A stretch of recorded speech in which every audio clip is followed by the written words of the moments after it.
Bismillahirrahmanirrahim. Assalamualaikum warahmatullahi wabarakatuh.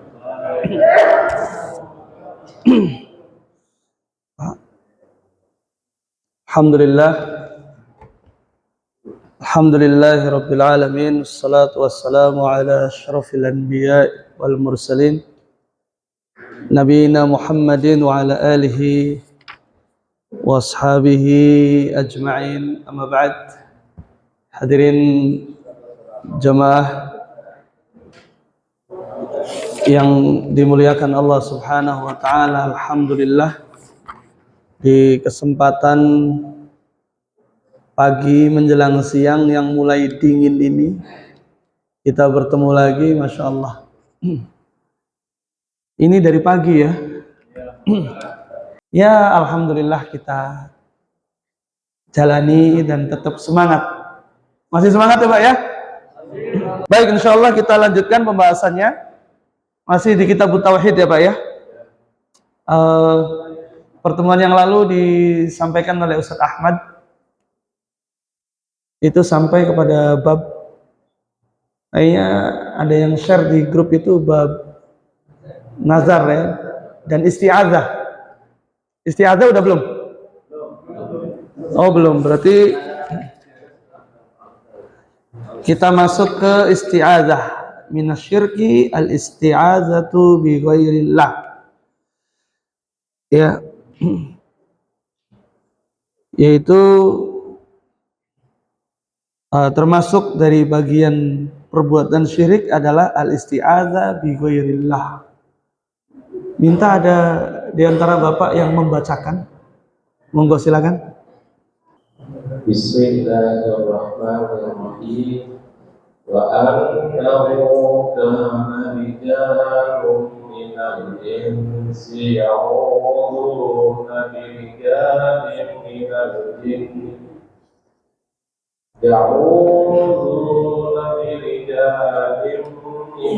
jinni fazaduhum rahaqa. Dan bahwasanya ada beberapa orang laki-laki di antara manusia meminta perlindungan kepada beberapa lelaki antara jin, maka jin itu pun mendapat dosa bagi mereka. Surah Al-Jin ayat. Iya, terima kasih.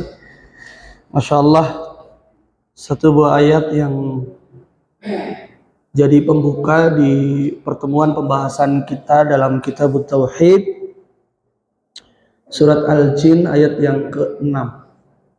Jadi sesuai dengan namanya, di sini pembahasan tentang jin ada pada surat Jin.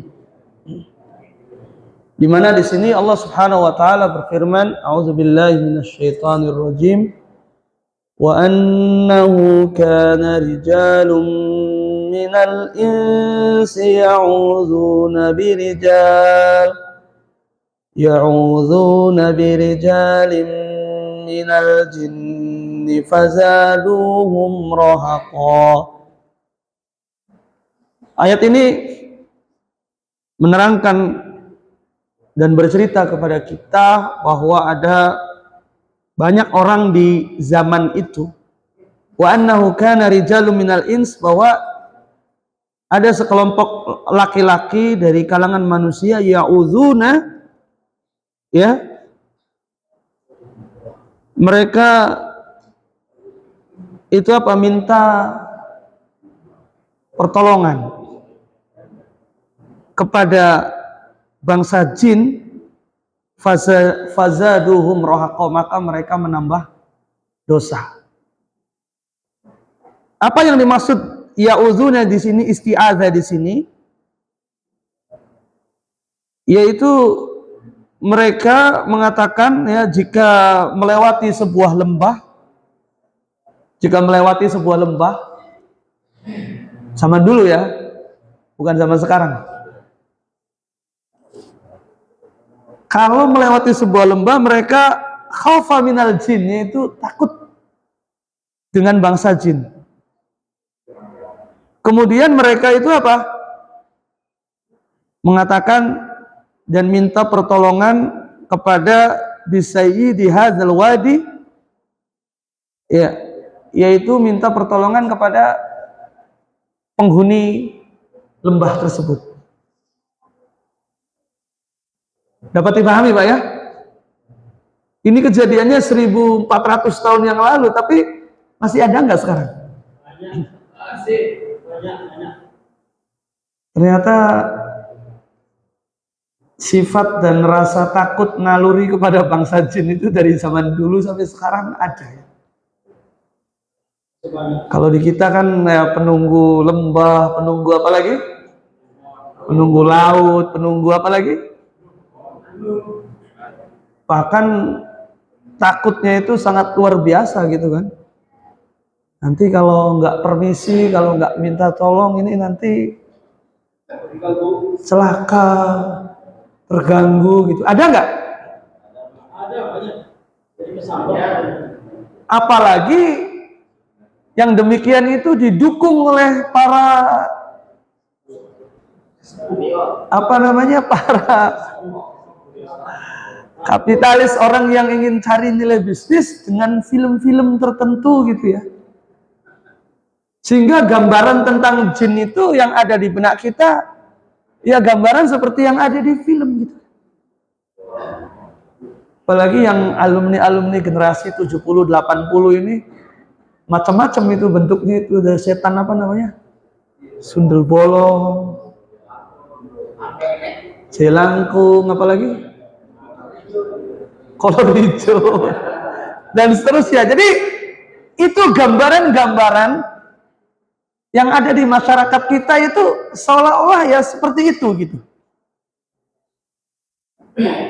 Masih ada keyakinan nanti kalau nggak permisi, kalau nggak minta bantuan nanti kita itu diganggu. Nah, yang demikian itu sudah digambarkan di dalam Al-Quran. Jadi dulu orang-orang itu ada minta tolong kepada bangsa jin dan itu adalah menambah dosa. Nah, jadi punya rasa takut. Takutnya itu takut nanti diganggu, disakiti gitu. Jujur ya. Kita nih, misalnya kita nih. Mungkin kalau di sini suasananya berbeda, Pak ya. Kalau di sini suasananya berbeda nggak? Kayaknya ada orang meninggal apa juga biasa aja gitu. Coba di Indonesia, pulang itu merinding gitu kan.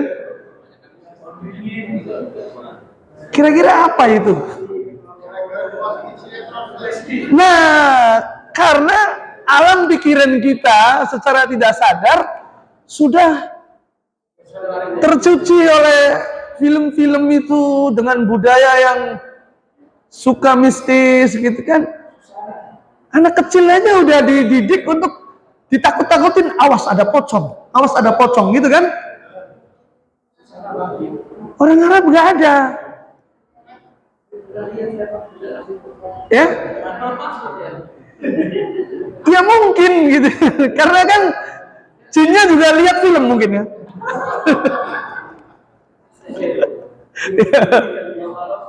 Ustaz Ahmad mungkin lebih tahu.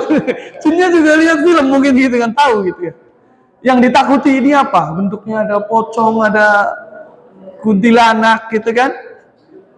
Nah, cuma selama tinggal di Saudi ini bapak-bapak ini ada rasa takut atau mungkin ada yang pernah lihat nggak?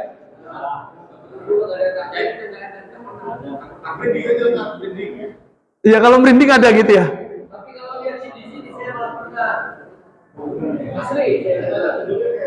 Jadi kalau yang merinding itu saya kan tidur sendirian.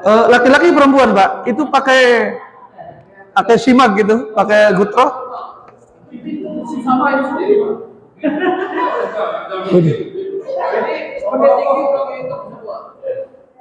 Iya, jadi ya memang kita harus meyakini bahwa bangsa jin itu ada, Pak ya.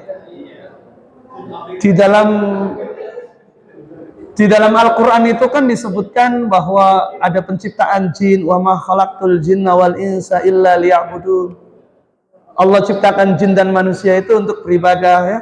Juga di sini ada surat namanya surat Al-Jin, itu surat menceritakan bangsa jin. Jadi selain Allah menciptakan makhluk-makhluknya berupa manusia, hewan, Allah juga menciptakan jin. Hanya saja kalau di masyarakat kita karena sudah terbiasa. Sampai ada tetangga saya itu takut sekali kalau ada orang meninggal. Ditambah lagi ada keyakinan-keyakinan nanti kalau lagi hamil, lagi punya anak kecil, nggak boleh takziah melayat ke orang yang meninggal. Ada nggak keyakinan begitu? Bagaimana tanggapan Bapak? Memangnya kenapa ada apa dengan orang meninggal ini? Seolah-olah orang meninggal itu membawa sial gitu nanti gitu. Nanti kenang sawan gitu, nanti bagaimana. Nah, jadi kayak semacam ada anggapan-anggapan, pemikiran-pemikiran yang seperti itu. Jadi permasalahan di kita itu sangat kompleks sekali. Sehingga kebiasaan rasa takut gitu kan. Orang hamil dia bawa apa? Bawa peniti, bawa gunting gitu. Emang kalau ada jin digunting gitu ya? Bisa gitu? Atau ditusuk pakai peniti, cus gitu jinnya. Diganggu.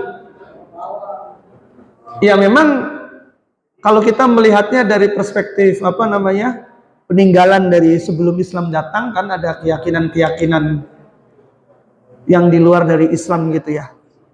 Nah, kita sebagai seorang Islam yang belajar tauhid tidak seperti itu. Ya, tidak seperti itu. Kita tidak boleh punya rasa takut gitu ya. Lewatin gunung, lewatin lembah, lewatin gurun. Ya kayaknya di sini safar misalnya ya, kita naik bis, naik apa juga ya biasa-biasa aja, maksudnya nggak ada rasa takut. Aduh, ini gimana nih? Ini penunggu gurun Torik Mekah ini ngamuk apa gitu kan nggak ada.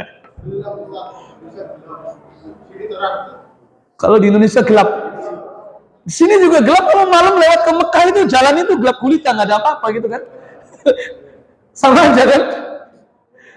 Cuma memang nuansanya beda gitu. Padahal kalau dari sisi los nggak ada apa-apa gitu, jalan 1000 km nggak ada air, nggak ada orang-orang, nggak ada penduduk. Waduh, jinnya pada ke sana semua kayaknya. Bukan, soalnya jin yang di sana nggak bisa ke sini, naik pesawatnya mahal tiketnya.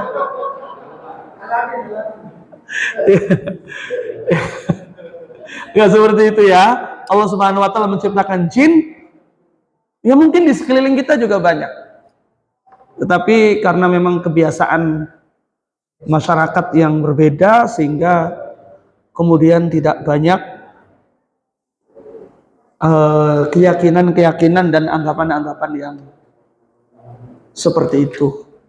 Ya, jadi Bapak-bapak dan Ibu-ibu yang dimuliakan Allah Subhanahu Wa Taala, kita bisa mengambil pelajaran bahwa kebiasaan takut dan minta tolong kepada bangsa jin itu adalah kebiasaan orang-orang di zaman jahiliyah.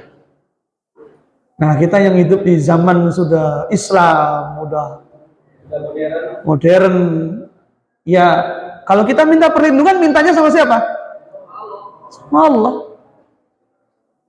Jadi takut yang tidak yang tidak dibolehkan. Kalau kita takut pada penjahat, boleh nggak?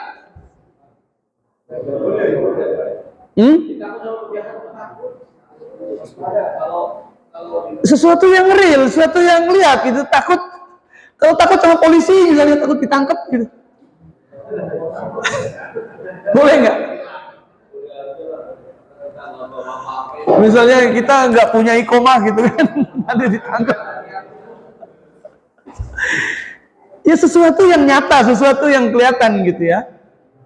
Nah seperti itu. Takut sama bahasa jin, nanti ditowel, nanti sambet gitu. Ya, seperti itu. Itu adalah perilaku orang-orang di zaman jahiliyah. Dan anal isti'azata bi ghairillahi syirkun. Ya. Bahwa minta perlindungan, pertolongan kepada bangsa jin itu adalah kesyirikan. Terlebih lagi orang yang bersekutu dengan bangsa jin. Ada istilah di masyarakat kita itu, wah, misalnya Pak Budi itu, Mas Budi itu dia orang yang bisa menaklukkan jin. Ada nggak istilah seperti itu? Bagaimana menurut Bapak? Dia bisa menaklukkan jin gitu.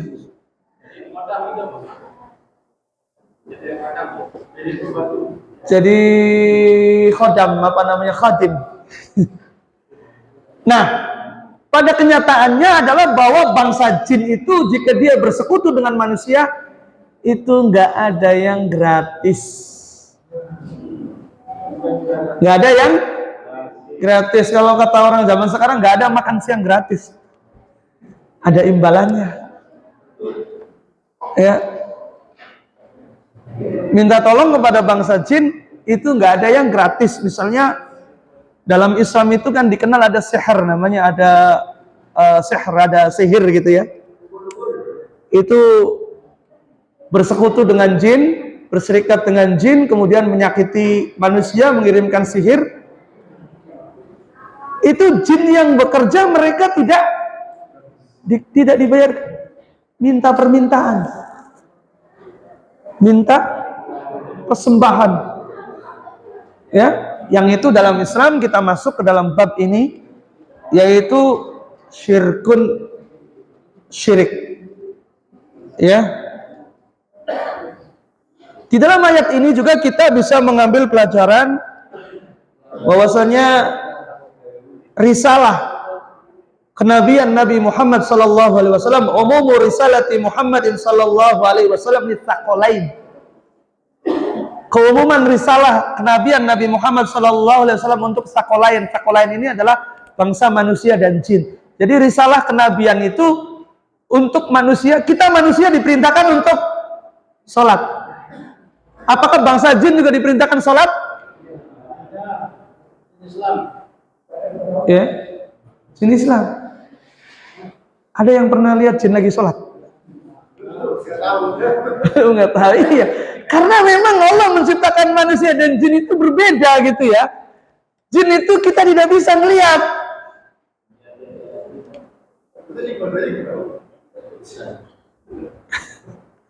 Ya, teknisnya gimana? Secara umum risalah kenabian yang disampaikan untuk manusia itu berlaku juga untuk bangsa jin. Kalau sholatnya gimana ya? Sholat seperti kita sama gitu kan. Cuma kan masalahnya kita belum pernah tahu. Ya, dan nggak usah ingin cari-cari tahu juga gitu kan. Kita sembunyi kayak acara apa dulu di TV itu, uka-uka. Cari gitu kan, lagi sholat lagi. Itu bukan domain kita, bukan ranah kita. Yang penting kita meyakini bahwasanya risalah kenabian Muhammad sallallahu alaihi wasallam itu untuk bangsa manusia dan juga untuk bangsa jin. Ya. Untuk bangsa manusia dan bangsa jin. Jadi ada. Ya. Dalam kejadian tertentu ada menyerupai manusia gitu ya. Bahkan kalau di Indonesia itu kalau bangsa jin itu orang itu macam-macam ya. Ada yang ingin menikah dengan jin gitu ya. Ada nggak? Ada yang menikah dengan jin? Zaman dulu ya. Ya, terus yang jadi walinya siapa? Naibnya gitu ya. Boleh nggak menikah dengan jin?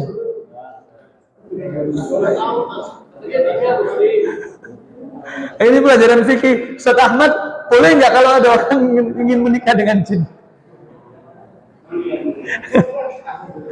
Nggak boleh. Ya, karena wa min ayatihi an khalaqalakum min anfusikum azwaj. Allah itu menciptakan kita itu berpasangan dengan jenis kalian sendiri, itu jenisnya manusia gitu. Jadi nggak boleh ada manusia menikah dengan jin, menikah dengan boneka gitu kan, ada di zaman sekarang. Ada yang menikah dengan anjing. Itu di barat sana gitu ya. Kalau di masyarakat kita kan orang yang menikah dengan jin itu ngakunya ada ya. Allah alam, tapi bener nggak ada? Ada. Ada.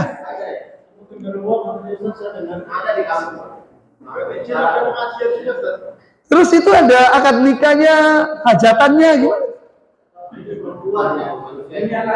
Oh, manusianya perempuan.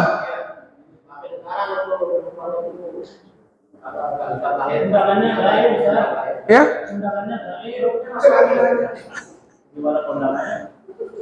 Nah, tapi secara hukum fikih bahwa tidak boleh menikah antara manusia dengan jin. Ya kayak nggak ada manusia aja. Sini aja pada bujangan semua gitu kan.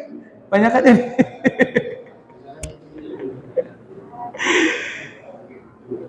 Masya Allah. Ya jadi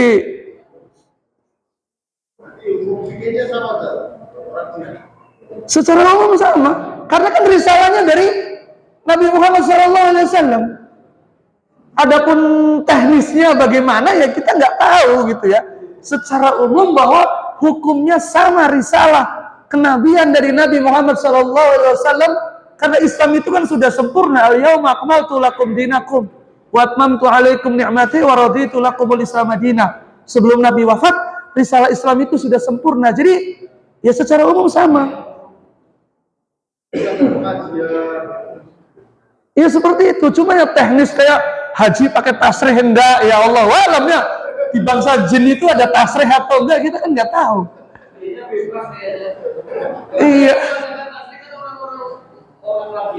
Iya, kayak pakai paspor enggak. Mungkin di bangsa jin juga ada jawazatnya gitu kan. Kita kan nggak tahu. Allah alam. Itu kan perkara gaib yang nggak tahu ya. Ada jawazatnya atau enggak,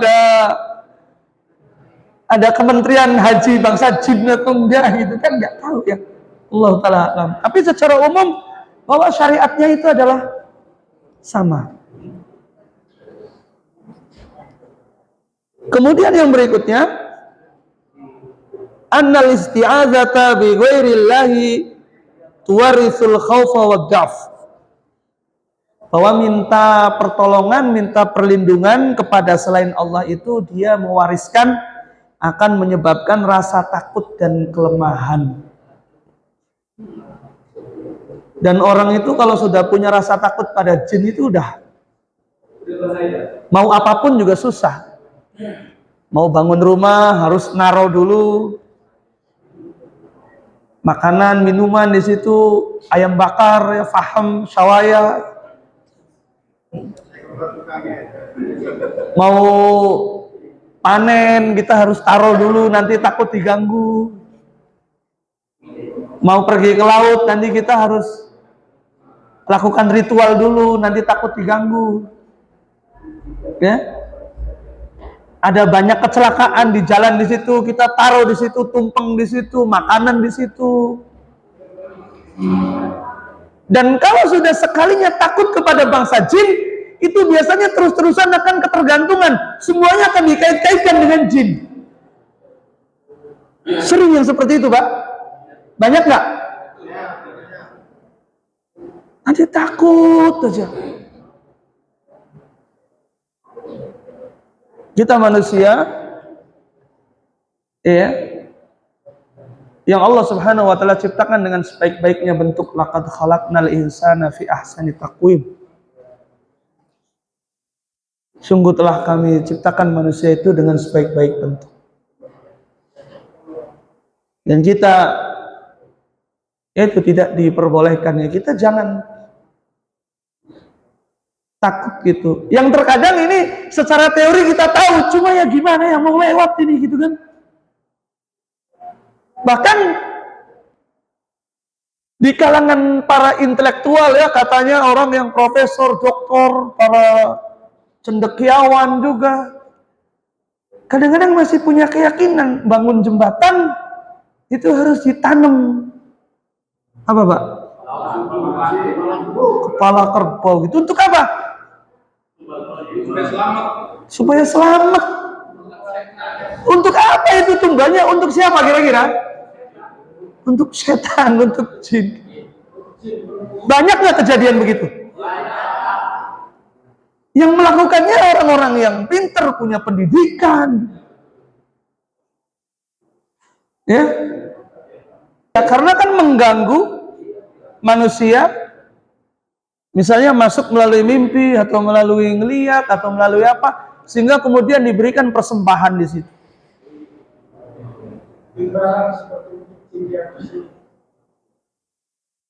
Bagaimana Pak? Nah, jadi nggak ada makan siang gratis, minta imbalan gitu kan? Atau misalnya ada orang yang kesurupan secara zahir, wah minta kelapa. Kalau di sini kayaknya orang kesurupannya minta albaik gitu ya.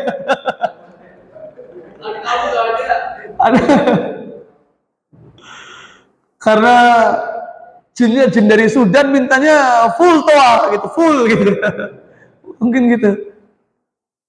Dikasih nggak? Bagaimana kalau kita ngasih itu?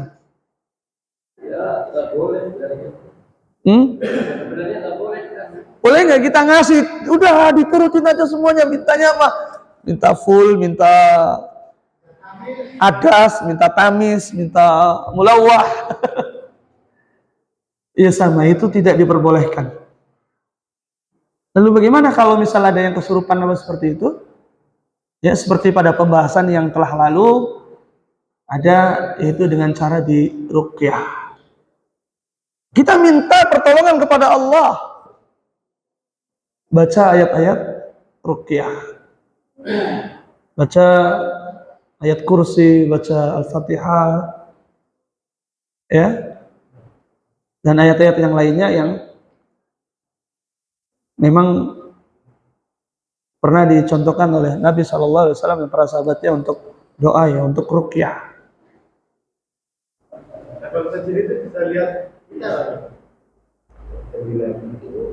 Secara umum maka mereka bisa melihat kita. Ya. Tapi kita jangan kepikiran kalau kita lagi di kamar mandi nggak pakai baju, aduh ini dilihat oleh bangsa jin gitu.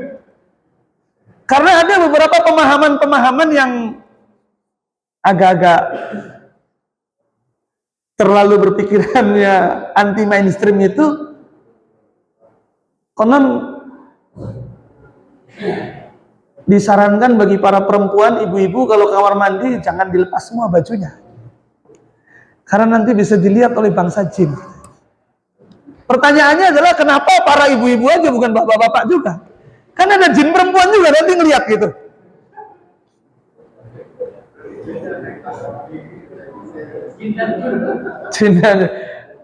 Dan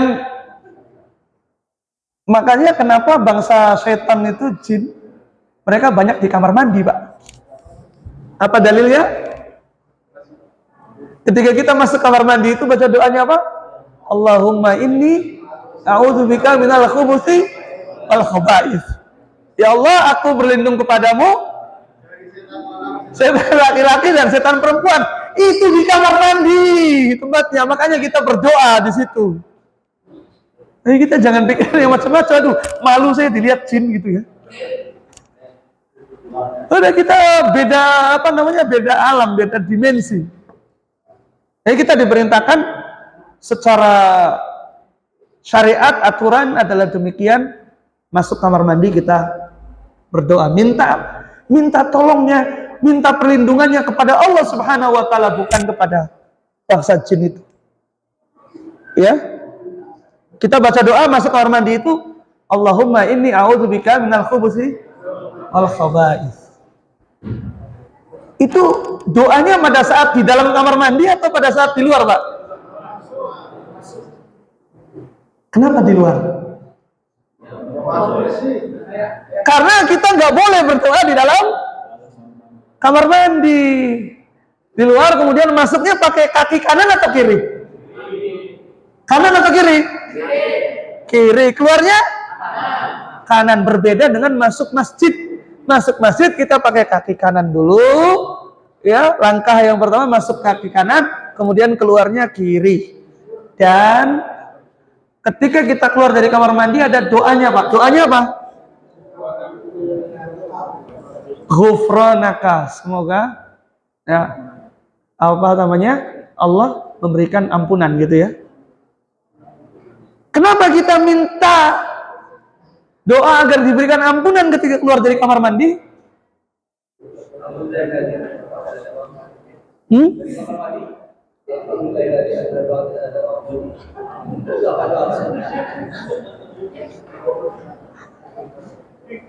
Itu doa apa itu, Ustaz? Allahumma jannibna syaitan wa jannibis syaitan ma razaqtana. Itu doanya, Pak. Alhamdulillahilladzi azhaba anil adza wa afani. Bagaimana doanya saat ini, sahih?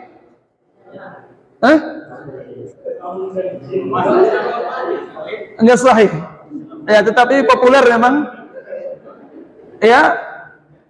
Tetapi isi doa tadi juga secara kandungan bagus ya. Tapi yang sahih adalah ghufranaka, minta ampunan. Kenapa? Karena tempat yang kita nggak boleh berzikir, berdoa itu adalah di kamar mandi.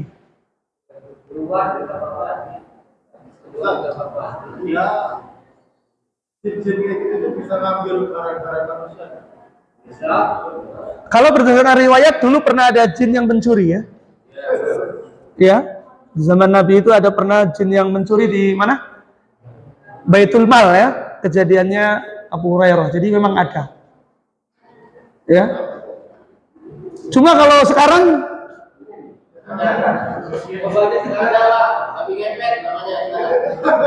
nah, ini adanya babi ngepet juga perlu ditelusuri apakah korban TV film atau memang betul ada gitu ya. Betul ada. Bisa jadi betul ada gitu.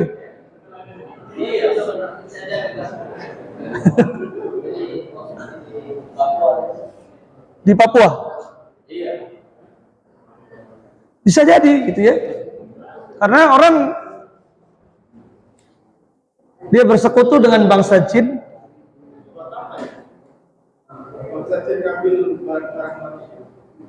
Ya, ada kerjasama dengan manusia. Mungkin ada jin-jin juga yang mereka punya penyakit klepto atau apa gitu, suka ngambil-ngambil gitu ya. Allah alam, ini adalah perkara gaib yang kita nggak tahu. Tapi kalau berdasarkan dari riwayat yang sahih, dulu di zaman sahabat Nabi itu ada jin yang memang ngambil. Ya, jin yang memang mengambil barang-barang. Seperti itu. Ya. Dan kita harus senantiasa berdoa kepada Allah Subhanahu wa taala, minta tolong kepada Allah. Masuk kamar mandi, kita berdoa, keluar berdoa. Kita mau safar, cukup berdoa. Jadi jangan minta-minta penunggu gurun tarik Mekah, penunggu gurun penunggu Wadi Hanifah misalnya, ya, tapi nggak ada di sini sih ya. Tapi kita minta pertolongan dan perlindungan kepada Allah Subhanahu wa taala. Kenapa? Karena annal isti'adzata billah tuwarritsu quwwa wa amna. Karena minta perlindungan, pertolongan kepada Allah itu akan mewariskan kekuatan dan keamanan. Jadi betul-betul kita itu tawakal, kita minta tolongnya kepada Allah. Dan orang yang bertauhid itu akan ditakuti oleh bangsa setan dan jin. Ya, saking bertauhidnya Umar bin Khattab radhiyallahu anhu Itu bangsa jin minggir kalau beliau lewat. Ya. Nah, seperti itu ya Bapak-bapak. Jadi ya mungkin pada bab ini kita semua mafhum, kita semua tahu. Tapi ini sebagai murajaah, sebagai pengingat, dan mungkin juga sebagai motivasi. Barangkali ada orang-orang yang ada di dekat kita masih memiliki keyakinan tersebut, itu berbahaya secara akidah, itu dapat mengotori akidah, ya, mengotori tauhid, karena itu adalah perbuatan syirik yang mensekutukan Allah Subhanahu wa Ta'ala. Dalam hal ini sepakat Pak? Ya, jangan sampai kemudian ada anggapan ngaji di Al-Bayan Swedi itu ustadznya ngomongnya syirik-syirik terus. Ya memang kita pembahasannya tentang tauhid nih, bahaya nih, jangan sampai seperti itu, gitu, memperingatkan.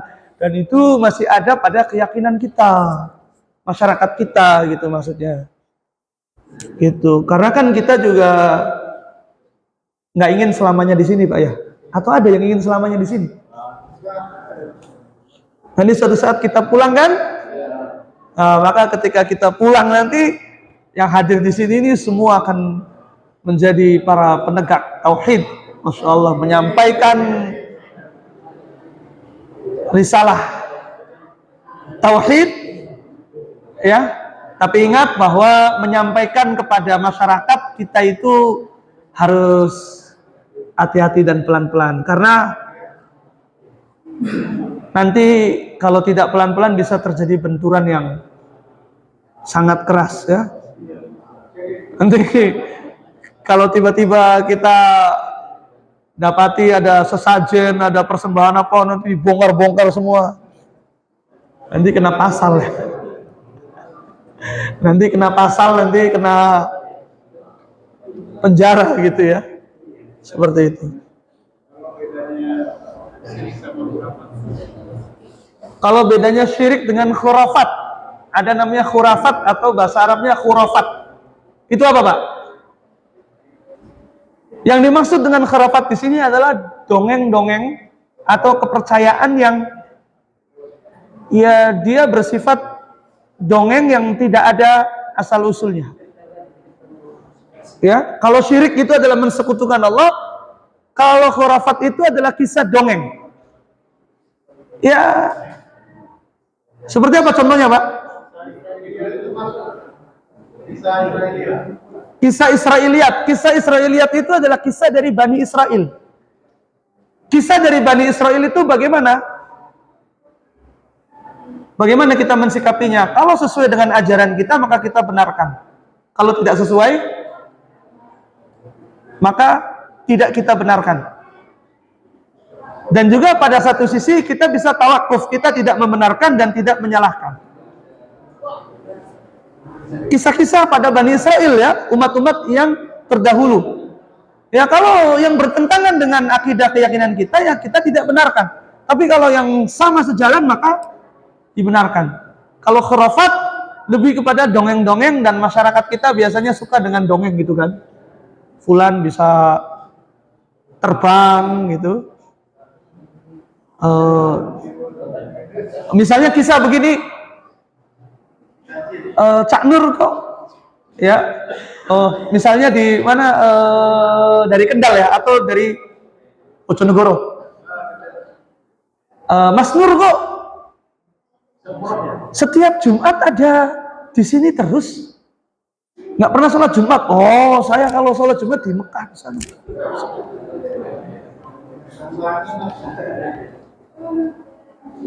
Saya bukan di sini, sholat Jumatnya di Mekah gitu.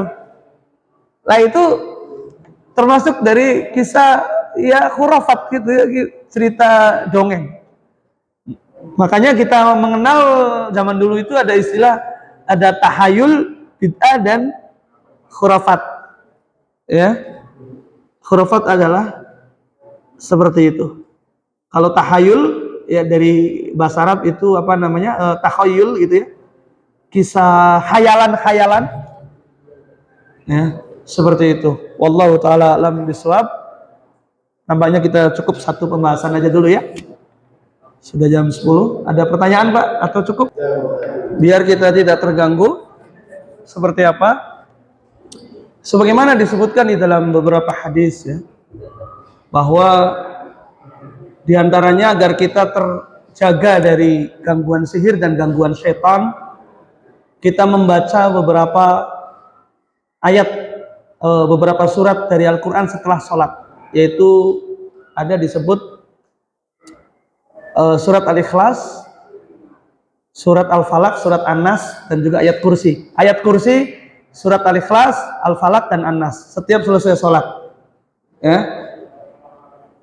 Makanya biasanya kita dapati di masjid-masjid di Saudi ini ada spanduk kan, azkar ba'das salah, zikir-zikir setelah sholat. Itu kan ada astagfirullah 3 kali, subhanallah 33, alhamdulillah 33, terus Allahu Akbar 33, terus ayat kursi. Kemudian setelah itu kulhu ya, kul huwallahu ahad, kul a'udzu birabbil falaq, dan kul a'udzu birabbin nas 3 kali. Yaitu disebutkan oleh Nabi SAW yang membaca ayat kursi dan 3 kul ini akan terjaga dari gangguan setan dan jin. Seperti itu. Kemudian agar kita tidak terganggu, ada apa namanya di pembahasan yang akan kita bahas nanti, yaitu satu buah kalimat doa yang diajarkan oleh Nabi SAW. A'udzu bikalimatillahi tammati min syarri ma khalaq. Ya, a'udzu bikalimatillahi tammati min syarri ma khalaq. Kemudian agar kita tidak terganggu juga membaca zikir pagi dan sore. Oh Ustaz, zikirnya terlalu panjang. Ya kalau terlalu panjang kita cari kalimat yang pendek saja. Misalnya zikir paginya Allahumma bika asbahna wa bika amsayna wa bika nahya wa bika namutu wa ilaikan nusyur. Ya. Kemudian ada zikir sore, baca doa sore. Allahumma bika amsayna wa bika asbahna wa bika namutu wa ilaikal masir. Ya. Seperti itu ada zikir pagi, zikir sore yang singkat-singkat saja. Yang paling mudah adalah setelah selesai sholat kita baca tadi. Kalau masih tetap aja terus didatengin terus, wah jangan-jangan dicintai oleh jin.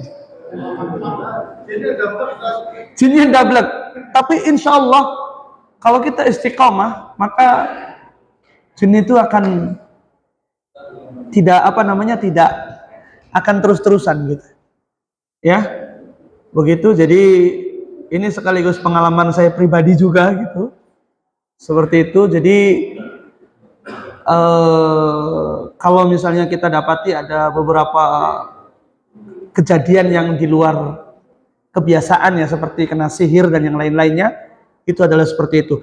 Juga disebutkan oleh Nabi SAW yang makan kurma ajwa 7 butir dalam 1 hari, maka dia akan terbebas dari gangguan syaitan dan sihir. Ya, kurma ajwa. Itu kurma Madinah yang hitam itu ya. Dan berdasarkan pengalaman yang saya alami bahwa ada orang yang diduga kena sihir, mereka itu nggak akan bisa kuat makan kurma ajwa. 3 aja mereka itu nggak akan bisa. Allahu alam ya, karena bukan seperti paket internet gitu. Tapi yang pasti bahwa kurma ajwa sebagaimana ada hadisnya, yang makan kurma ajwa 7 butir maka dia akan terbebas dari gangguan sihir dan syaitan. Itu kata Nabi SAW. Dan berdasarkan pengalaman saya, ya saya pengalamannya tidak banyak dalam hal itu, cuma saya pernah ngalami gitu, mendapati ada orang terdekat yang diduga kena sihir, itu dikasih kurma ajwa itu nggak bisa, muntah. Jangankan 7 butir, 3 butir aja habis itu sudah alhamdulillah. Nggak akan kuat. Tapi kalau kurma biasa, ya bisa-bisa aja. Tapi kalau kurma ajwa nggak bisa. Nah ini makanya untuk mencoba ini, bisa makan kurma ajwa nih, Cak Nur nih, coba 7 butir kuat nggak gitu. Ya, tapi yang pasti adalah seperti itu ada keterangannya dari Nabi SAW bahwa makan kurma ajwa akan dilindungi oleh Allah Subhanahu Wa Taala. Ya karena itu ada keberkahan dari Nabi SAW ya, kurma Nabi, kurma ajwa. Seperti itu diantaranya ya. Tapi yang pasti bahwa seorang Muslim kalau kita tidak ingin diganggu dan kita ingin melawan, ya kita menjalankan ibadah dengan benar, ya. Salatnya, zikirnya, perilaku kita, insya Allah Allah akan berikan perlindungan, ya. Seperti itu, wallahu taala a'lam. Alhamdulillah, satu pembahasan kita sudah lewati, mudah-mudahan dapat dipahami, dapat dimengerti, dan tentunya mudah-mudahan bisa kita amalkan dalam kehidupan keseharian kita tentang minasyirki al-isti'adzatu bighairillah. Termasuk dari perbuatan syirik adalah minta perlindungan atau pertolongan kepada selain Allah. Dalam hal ini adalah minta pertolongan kepada bangsa jin. Cukuplah kita minta pertolongan kepada Allah saja. Kalau kita melewati tempat yang dianggap angker, maka kita berdoa kepada Allah. Kita baca doa a'udzu bikalimatillahi tammati min syarri ma khalaq. Ya, kita baca ayat kursi, ya kita minta perlindungan kepada Allah Subhanahu wa taala. Mudah-mudahan yang singkat ini dapat bermanfaat, khususnya bagi diri saya pribadi, juga kepada bapak-bapak dan ibu-ibu semuanya. Mohon maaf jika ada kata-kata yang salah, jika ada kata-kata yang keliru. Yang benar dari Allah Subhanahu wa taala, yang salah dari diri kami sendiri. Kita tutup dengan doa kafaratul majlis. Subhanakallahumma wa bihamdika asyhadu an la ilaha illa anta astaghfiruka wa atubu ilaik. Assalamualaikum warahmatullahi wabarakatuh.